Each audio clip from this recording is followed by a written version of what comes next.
Hello students, today we are going to learn a grammar topic parts of speech म्हणजे शब्दांच्या जाती.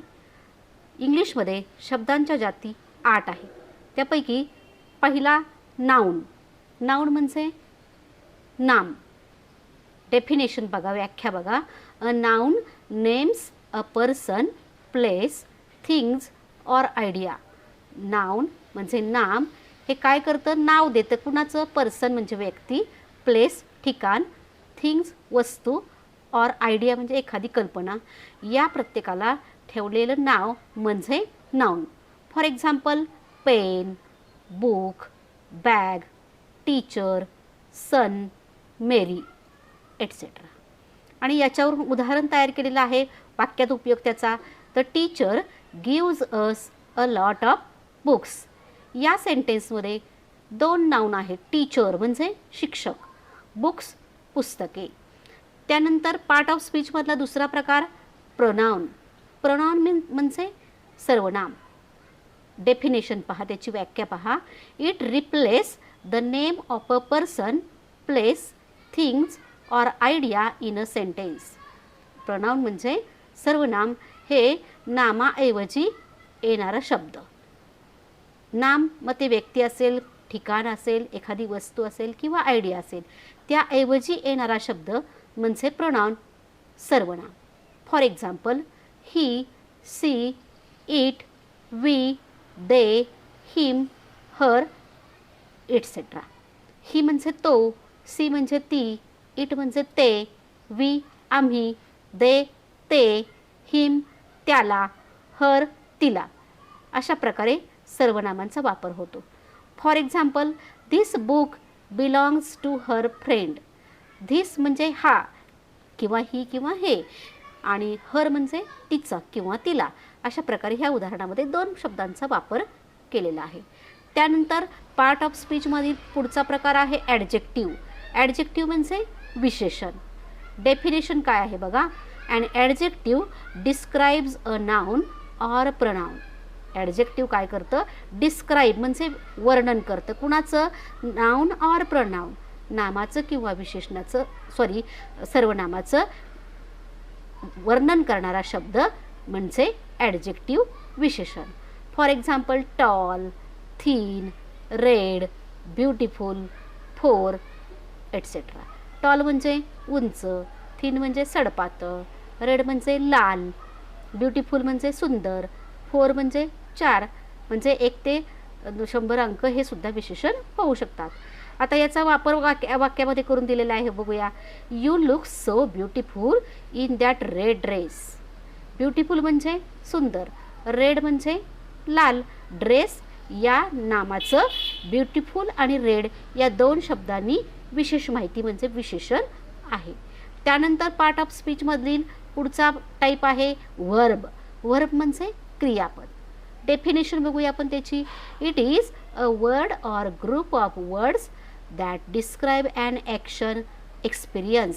Verb काय करतं, तर तो एक शब्द किंवा शब्दसमूह असतो की जो आपल्या कृतीचं वर्णन करतो. For example think, prepare, believe, look, see. Think म्हणजे विचार करणे, प्रिपेअर तयार करणे, बिलीव विश्वास ठेवणे, लुक पाहणे, सी पाहणे.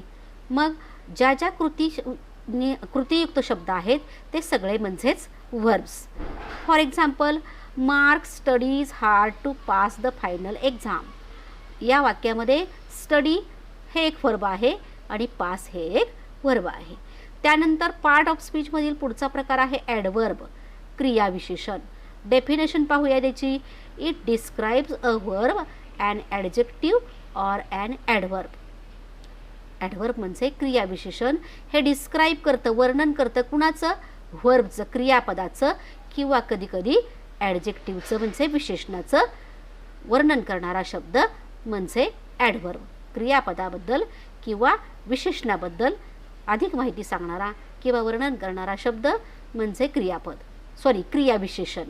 For example seldom, early, soon, gracefully etcetera. Seldom म्हणजे कदाचित, क्वचित, अर्ली लवकर, सून लवकरच, ग्रेसफुल डौलदारपणे. उदाहरण दिलेलं आहे पहा, don't worry he will get well soon. या वाक्यामध्ये सून हे ॲडव्हर्ब आहे. त्यानंतरचा प्रकार आहे पार्ट ऑफ स्पीचमधील प्रिपोजिशन. प्रिपोजिशन म्हणजे शब्दयोगी अव्यय. याची डेफिनेशन पहा, it is used before a noun, pronoun or gerund to show place, time, direction in a sentence. Preposition म्हणजे शब्दयोगी अव्यय. हे शब्दयोगी अव्यय कुठं वापरलं जातं तर नामापूर्वी, सर्वनामापूर्वी किंवा धातुसाधित रूपापूर्वी त्या नामाचं किंवा सर्वनामाचं ठिकाण, वेळ किंवा दिशा दर्शवण्यासाठी आपण प्रिपोजिशनचा वापर करतो. For example, at, in, on, from, above, below. हे सगळे सर्वनाम आहेत. याचं उदाहरण बघा, be careful the dog is lying under your table. Under म्हणजे खाली, हे या वाक्यामध्ये वापरलेलं विशेषण शब्दयोगी अव्यय आहे. त्यानंतर आहे कंजक्शन, उभयान्वयी अव्यय.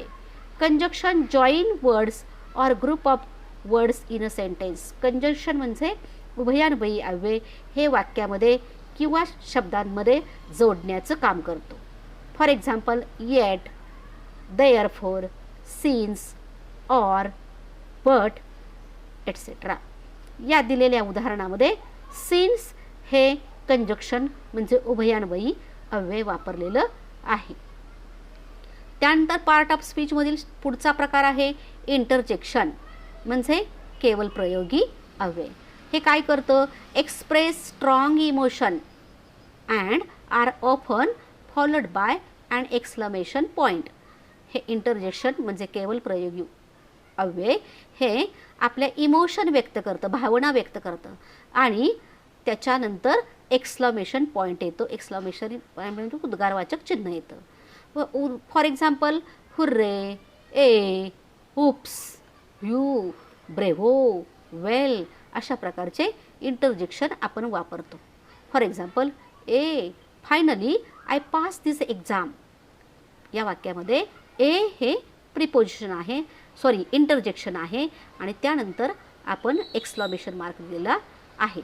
अशा प्रकारे तुम्ही आपल्या पाठ्यपुस्तकामध्ये दिलेल्या कविता, पार्ट ऑफ स्पीच आहे त्याचं नाव, त्याच्यावरती असलेला स्वाध्याय कंप्लीट करायचा आहे. थँक्यू.